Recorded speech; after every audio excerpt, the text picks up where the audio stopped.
نحمدہ ونصلی علی رسولہ الکریم اما بعد۔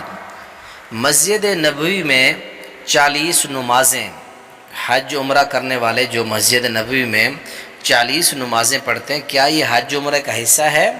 اگر کوئی بندہ حج عمرہ مکہ سے کر کے اپنے وطن واپس چلا جاتا ہے، کیا اس سے اس کا عمرہ خراب تو نہیں ہوگا، باطل یا ضائع تو نہیں ہوگا؟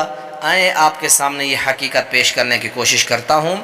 ایک روایت جو ہے حضرت انس رضی اللہ تعالیٰ عنہ سے مروی ہے کہ وہ مسند احمد میں 3 جلد صفحہ 155 پر آتی ہے کہ اللہ کے نبی علیہ السلام نے فرمایا، جس نے میری مسجد میں 40 نمازیں ادا کی جماعت کے ساتھ تو اسے آگ سے برات، عذاب سے نجات اور نفاق سے اس کو برات مل جاتی ہے۔ یاد رکھیں یہ روایت منکر ہے، اور علامہ البانی رحمۃ اللہ علیہ نے اس حدیث کو منکر قرار دیا اور اس کی سند کو ضعیف قرار دیا۔ صحیح روایت جامع ترمذی کتاب الصلاۃ میں ہے، جس میں کسی جگہ، کسی علاقہ، کسی مسجد کی کوئی تخصیص نہیں ہے۔ ویسے ہے کہ جو بندہ 40 دن تک تکبیر اولیٰ کے ساتھ نماز پڑھے اسے 2 پروانے ملتے، ایک جہنم سے آزادی کا اور دوسرا نفاق سے۔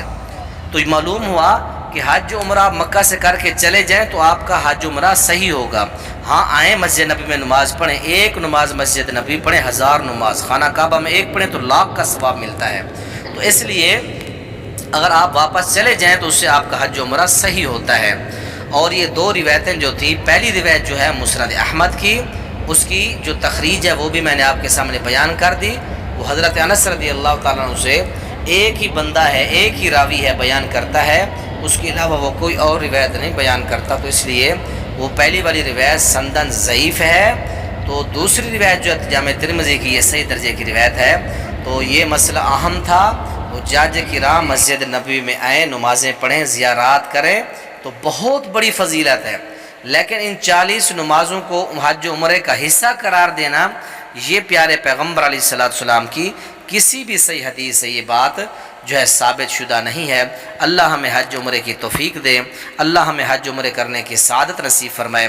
جتنے بھائی یہ ویڈیو دیکھ رہے ہیں، اللہ میرے سمیت تمام اہل اسلام کو جو زیارتیں کر رہے ہیں، جنہوں نے نہیں کی، اللہ اس 2023 کے اندر ہم سب کو اپنے اس پیارے گھر کا حج عمرہ اللہ نصیب فرمائے۔ السلام علیکم ورحمۃ اللہ وبرکاتہ۔